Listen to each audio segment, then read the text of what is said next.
মাজুলীৰ এজন সেনা জোৱানৰ প্ৰশংসনীয় পদক্ষেপ। পৰীক্ষাত অৱতীৰ্ণ হোৱা সকলো পৰীক্ষাৰ্থীক উপহাৰ দিয়ে এটাকৈ কলম।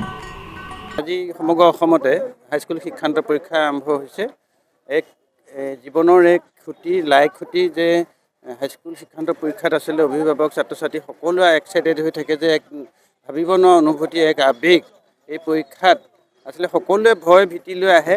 তেনে সময়ত দেখি পালোঁ যে এজন এক্স আৰ্মীয়ে, অনিত চাটোলা নামৰ এক্স আৰ্মীজনে তেওঁ ছাত্ৰ ছাত্ৰীসকলক মৰমেৰে এটা কলম উপহাৰ দি যি সাহস আৰু প্ৰেৰণা আগবঢ়াইছে, তাৰ কাৰণে আমি ধন্যবাদ দিছোঁ। আৰু তেখেতৰ অন্যান্য কাম কাজো আমি বিভিন্ন সময়ত দেখা পাই আছোঁ।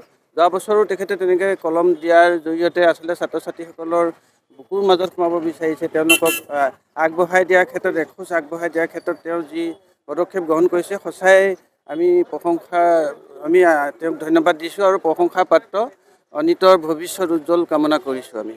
উল্লেখযোগ্য যে ৰাজ্যত আজিৰ পৰা আৰম্ভ হৈছে হাইস্কুল শিক্ষান্ত পৰীক্ষা। ৰাজ্যৰ বিভিন্ন প্ৰান্তৰ লগতে মাজুলীতো আৰম্ভ হ'ল হাইস্কুল শিক্ষান্ত পৰীক্ষা। মাজুলীত এইবাৰ 1558 জন ছাত্ৰ আৰু 1632 গৰাকী ছাত্ৰী, মুঠ 3230 গৰাকী শিক্ষাৰ্থী অৱতীৰ্ণ হৈছে। ভাবিছোঁ মোৰ তেনেকুৱা কোনো পৰিকল্পনা নাই। শিক্ষাৰ্থী হ'ল আমাৰ দেশৰ ভৱিষ্যত। মই প্ৰত্যেক বছৰ চেষ্টা কৰোঁ নিজৰ ওচৰ চুবুৰীয়া ল'ৰা ছোৱালীবিলাকৰ লগত সোমাই তেখেতসকলৰ উজ্জ্বল ভৱিষ্যত কামনা কৰোঁ।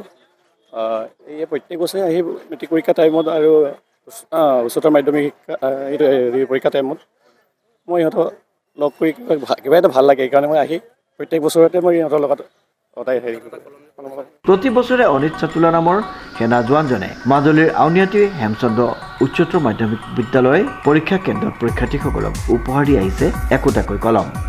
মাজুলীৰ পৰা দেৱজিৎ বৰাৰ ৰিপৰ্ট, নিউজ নাও।